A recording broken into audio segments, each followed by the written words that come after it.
சொன்னோம்னா ஏன் அங்கப்பா அந்த நாயை வெட்டிவிட்டு போகல வெட்டிவிடு. என்னையாரம் பார்த்தாலும் வீட்டை சுற்றிட்டே தெரியும்.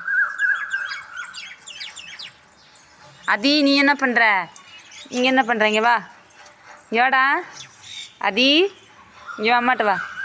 என்ன பண்ணுற? என்னடி செல்லம் இப்போதான் ஐயோ நாளைதான் இப்போ என்ன செல்லம் தண்ணி போஸ் கொடுக்குற? ஐயோமோ அவங்ககிட்டலாம் கொஞ்சம் பார்த்து இருக்கணும். பார்த்தீங்களா மக்களே, இந்த ஒரு செல்லம் பார்த்து வாய திறந்தா செல்ல நம்ம பிடிச்சிட்டு இருக்கோன்னே அப்படியே சிரிச்சுக்கிட்டே அப்படியே போஸ் கொடுக்குறா. இதெல்லாம் உலகமாக நடிப்புடா சாமி. என்ன வாய திறந்து விட்டு ஐயோ சாமி என்னால் முடியலை. நீ என்னடா நீ எதை ஆக்ஷன் பண்ணுவியடா?